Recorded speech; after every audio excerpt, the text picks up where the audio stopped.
Olá, eu desejo que a paz e o amor de Deus seja sobre a tua vida, sobre a tua família, hoje e sempre. Para você que não me conhece, eu sou a pastora Lu e hoje o tema desse vídeo é um novo tempo e uma nova história. Uma nova história Deus tem para você, eu acredito. Eu creio que Deus tem um novo tempo para nossas vidas. E como pensar no novo tempo, numa nova história em momentos tão difíceis, né? Onde o mundo está passando por momentos difíceis por causa dessa pandemia, muitas pessoas desempregadas. Pois é, não é fácil mesmo. Mas eu quero dar um exemplo de uma pessoa, um jovem que foi um exemplo de fé, um exemplo de perseverança, que também passou por momentos muito difíceis, em que muitos poderiam pensar em parar. Mas ele não parou, ele não desistiu, ele não desanimou. Esse jovem, ele chama-se José. Uma história tão conhecida, né? Mas que nos traz grandes lições quando lemos essa história dele, né? Então eu quero ler aqui no capítulo 37, lá do livro de Gênesis. Eu quero ler aqui apenas alguns versículos. A partir do versículo 5.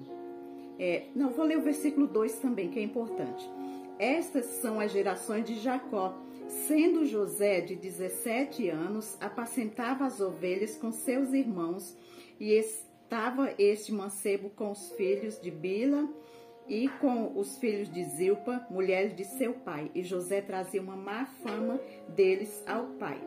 E aqui no versículo 5 fala assim: sonhou também José um sonho e contou a seus irmãos. Por isso o aborreciam ainda mais. E disse-lhe: ouve, peço-vos, este sonho que tenho sonhado. Eis que estávamos atando molhos no meio do campo, e eis que o meu molho se levantava e também ficava em pé. E eis que os vossos molhos o rodeavam e se inclinavam ao meu molho. E aí logo depois José também tem um outro sonho, né?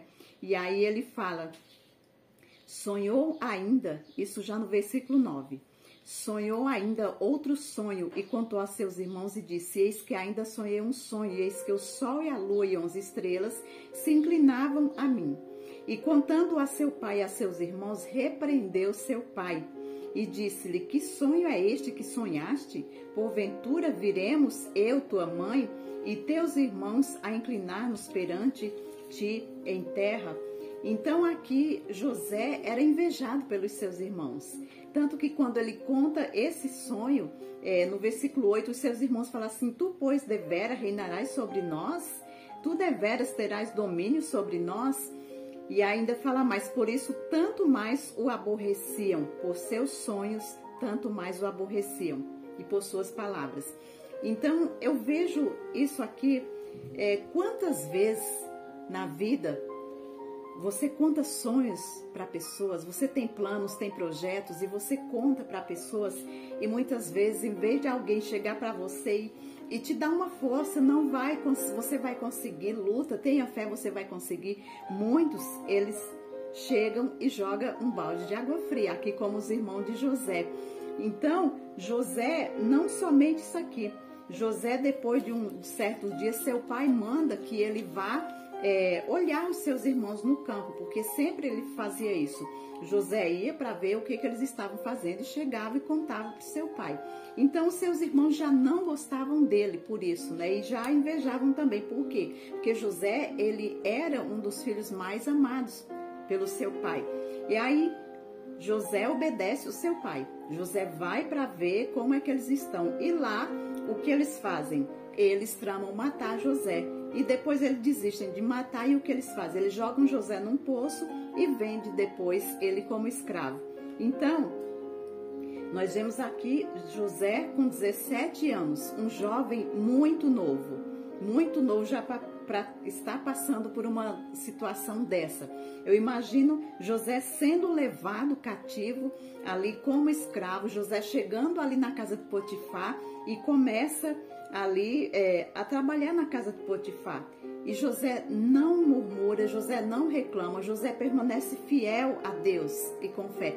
Tanto que Deus abençoava em tudo que ele fazia. No capítulo 39, você pode ler aqui sobre o que ele fazia na casa de Potifar. No versículo 2 fala assim: e o Senhor estava com José, e foi varão próspero, e estava na casa de seu senhor egípcio.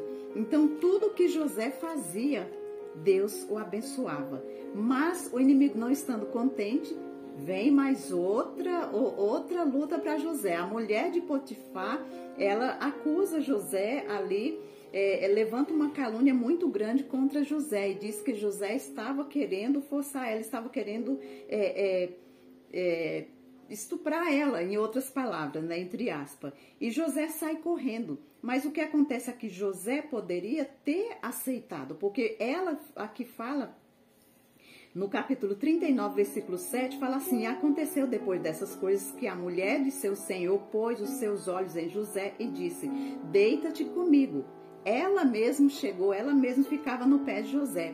Aí no versículo 8 fala: porém ele recusou e disse à mulher do seu senhor: eis que o meu senhor não sabe do que há em casa comigo, e entregou em minha mão tudo o que tem. Ninguém é maior do que eu nesta casa, e nenhuma coisa me vedou senão a ti, porquanto tu és sua mulher.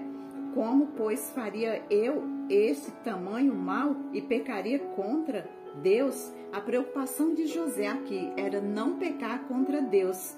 E aí aqui no versículo 14, no versículo 10, aconteceu que falando ele, ela cada dia a José, e não lhe dando ouvidos para deitar-se com ela, sucedeu num certo dia que veio à casa para fazer o seu serviço, e nenhum dos da casa estava ali.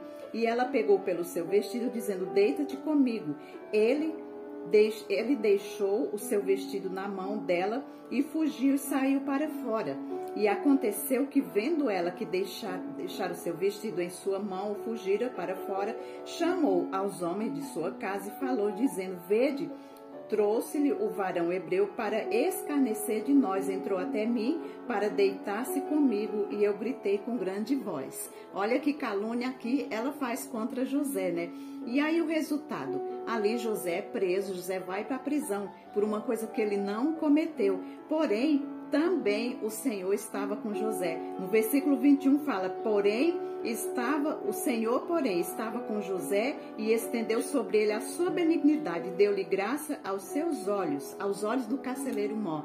Então o carcereiro entregou na sua mão todos os presos que estavam na casa do cárcere. Nós vemos que Deus não tirou José ali do cárcere. Deus não tirou José, não livrou José ali de ser preso, José de ter sido vendido como escravo. Porém, Deus estava com ele o tempo todo. Talvez você esteja passando também por situações muito difíceis, em que você pode pensar assim: por que Deus não tira essa situação?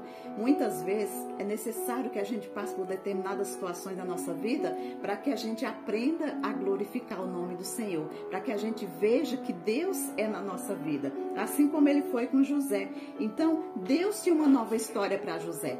Deus tinha um novo tempo para José. E ali na prisão, José interpreta sonhos. Depois, Faraó, você acompanhando aqui a palavra, lá no capítulo 41, versículo 38, José interpreta os sonhos de Faraó. E o que acontece? Depois de todo aquele sofrimento, depois de tudo que ele passou, ele é honrado. Por quê? Porque o Faraó reconhece nele que ele tinha uma sabedoria muito grande, que ele era um homem de Deus. O Faraó fala assim: disse Faraó a seus servos: acharíamos um varão como este em quem haja o Espírito de Deus? Veja bem, né? Depois disse Faraó a José: pois que Deus se fez saber tudo isto, ninguém há tão entendido e sábio como tu. Tu estarás sobre a minha casa, e por tua boca se governará todo o meu povo. Somente no trono eu serei maior que tu. José foi muito honrado. José foi muito honrado. E José, ele nunca largou a sua fé. José nunca desistiu de acreditar em Deus. E não murmurava, não reclamava. Pelo contrário, tudo que vinha à mão dele para fazer, ele fazia bem. Ele fazia ali com muito amor. Tanto que prosperava tudo o que ele fazia.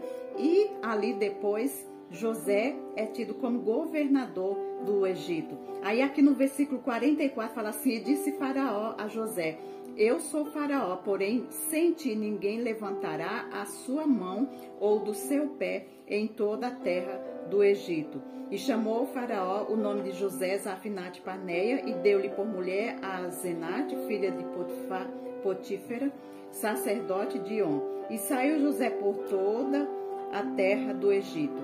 Aí fala assim, José era da idade de 30 anos. Então nós vemos aqui, desde quando começou José a passar por todas essas dificuldades, José tinha 17 anos. Aqui fala, quando o Faraó exalta José, coloca José como governador, ele tinha 30 anos.